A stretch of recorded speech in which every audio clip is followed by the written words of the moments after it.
What's up, guys? It's Saturday morning, getting here to the shop. I got to meet some people to pick up some parts. Just wanted to bring you up to speed on OMG Boost behind me here. For those of you that don't know, this is my wife's 95 Trans Am that she's raced for several years. It's been a 530. It's been 530s at into the 130 mile per hour range with the stock block, stock crankshaft, stock 862 heads, and an 83 millimeter turbo. So she's got the taste for going faster and faster. She wants to keep pushing it. So the car had a lot of factory things still on it. It wasn't really full-blown race car mode like it needed to be for what we was trying to do with it. So that's what we're going to start on the path to doing now. So behind me, it's completely stripped. All the old stuff's off of it. The interior, it had a wolf cage in it. All that's gone. Everything's completely gutted. Pretty much sold everything that was worth anything. We actually used it for mock-up for one of our new 850 cage variations, just to double check fitment and stuff. It's convenient having an F-body here in the shop that we can use as a guinea pig. But under the hood, some of the new parts that we'll talk about. Jonathan Atkins Trans Am over there that we're about to start on has all new Midwest chassis stuff. It's getting front to back Midwest chassis suspension, rear end, K-member, you name it. So in his car was a brand new setup from Burkhart chassis. I'm pretty sure that's what that is. That was in the car from years ago. And I talked Jonathan out of it.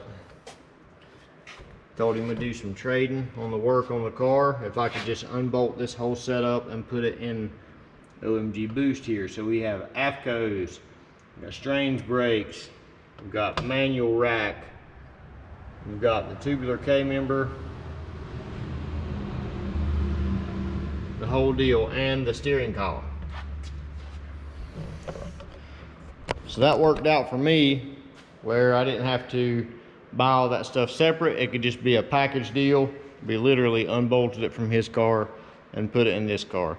Nothing's lined up, squared up. The tires are kind of crooked, but it's sitting here on the roller skates and it's out of the way for now.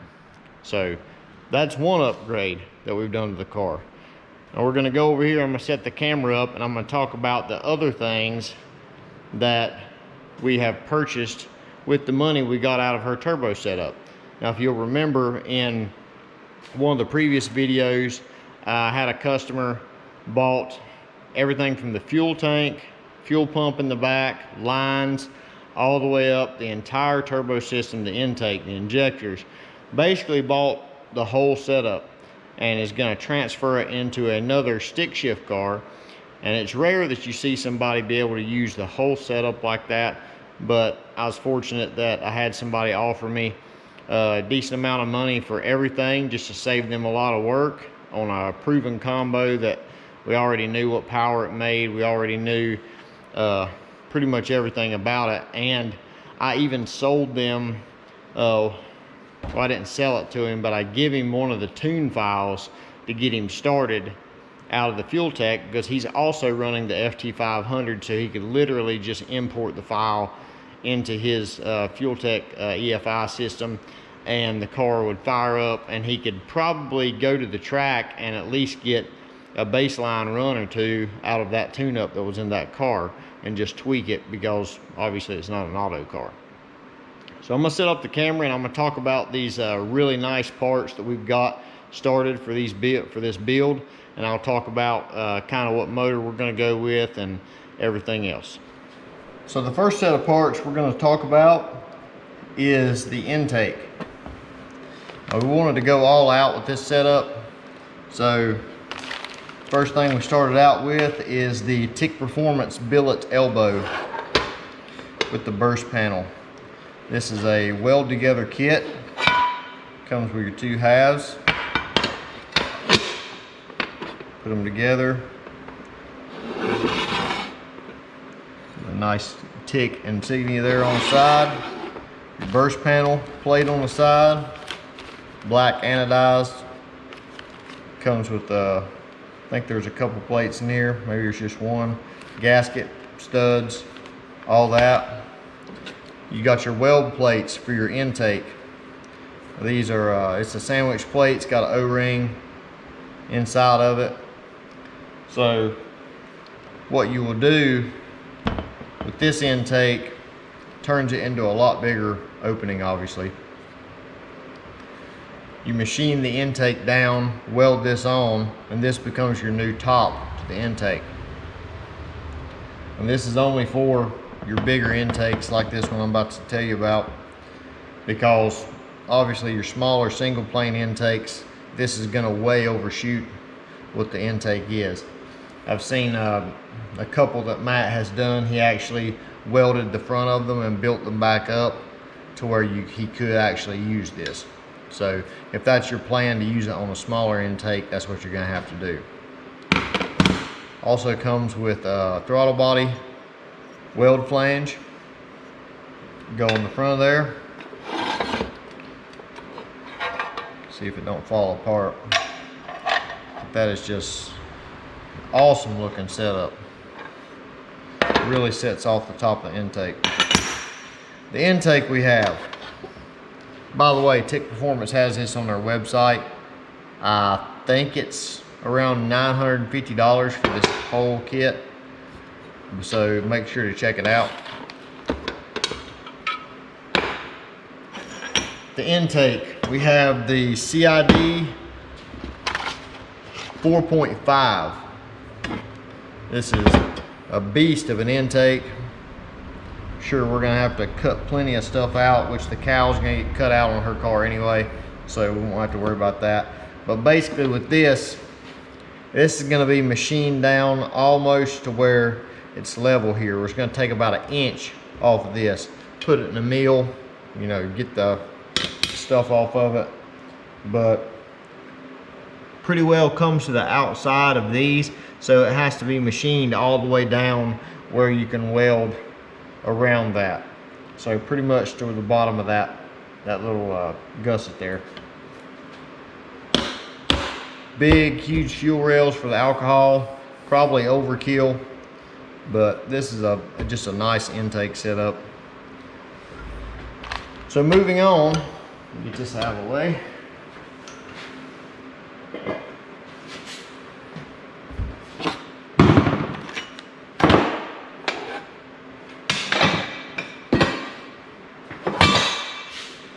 Moving on, of course, we got the Maven turbo support.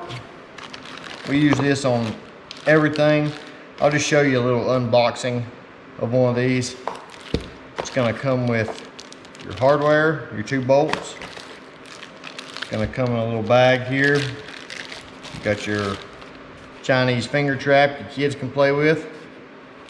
Slide that off. You got your O-rings, which you're only gonna use one of them, but he sends 2 just in case you screw one up. And wrapped in this wax paper, you have this. I always like looking at these. It's just a really good quality machined piece of steel. Weld the tube in each side, makes it awesome for mounting turbos. If you've watched any of our videos, we use these on literally every single turbo build that we have done, with the exception of one that they was planning to switch the turbos out a lot with the setup, so we used a Parker Speed turbo support, which welds on the side of the turbo flange.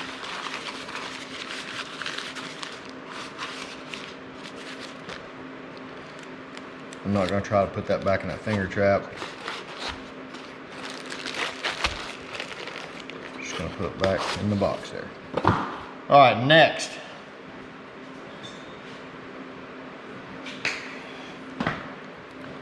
We've got some of these sick looking mast LS3 cylinder heads. These are the Black Label 295s. These are the exact heads that I'm running on the Datsun. Pretty standard cylinder head, run standard style rocker on it. I didn't want to go with like a Moses head or something like that, because then you got to run their intake and just the parts list just gets out of hand. And with these heads, you know, we make a couple thousand horsepower without really trying. This head will get the job done. So TKM Performance is who is getting us all of our main parts. I got the intake and stuff through Tick Performance and the elbow obviously, but all the main engine parts we're getting through TKM. They're going to be doing the assembly of the engine. The engine right now is going to be the Black Sheep combo that they've got, which is a Dart LS Next 427. It'll have these heads on, obviously, topped with that intake, have their camshaft spec, the whole deal. I think John Dock in the G-body with a 98mm Garrett made 2200 and some change on the hub dyno. So with that being said, that brings me to my next most important part of the build. Maybe not the most important, but what everybody gets excited about.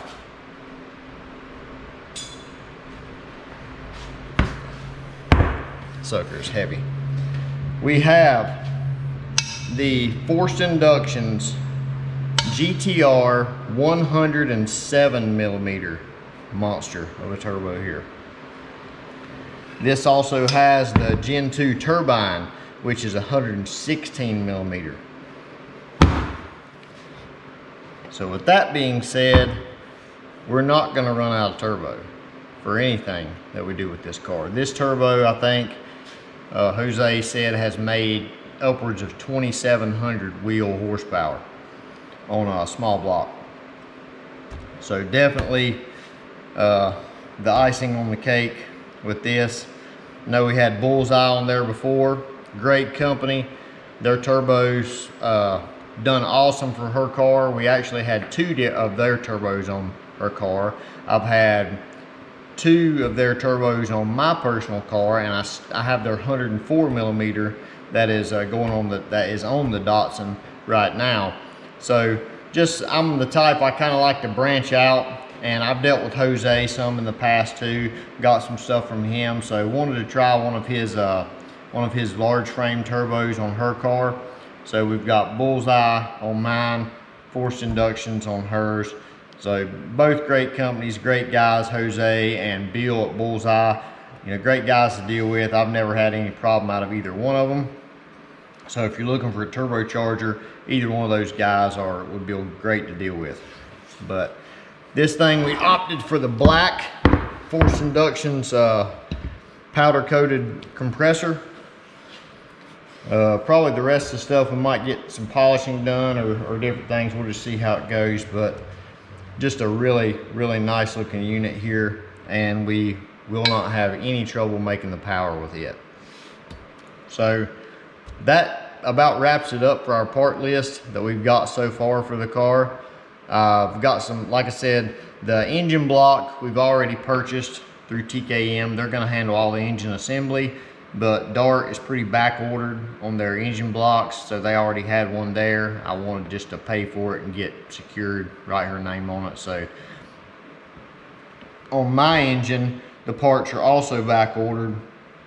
Just a big waiting game right now in the industry on some things. We've got some parts ordered through some companies that have been months on back order, so we're kind of imprisoned to that right now. But with hers, we're just gonna kind of take it as it comes, and probably I don't know if we'll do a full tube floor or what. We're gonna get as much weight out of it as we can with as little work as we can. I don't want to really take her car to the level that the Datsun is, because I'm afraid if it gets that far, it'll never get done. So probably gonna do a minimum of a 25.5 cage in it, and just step the safety up a little bit, and then just cut as much weight as we can out of the car without it just falling apart into itself. So that's your update on OMG Boost. when we get something else to talk about, I'll bring you another video. So thanks for watching.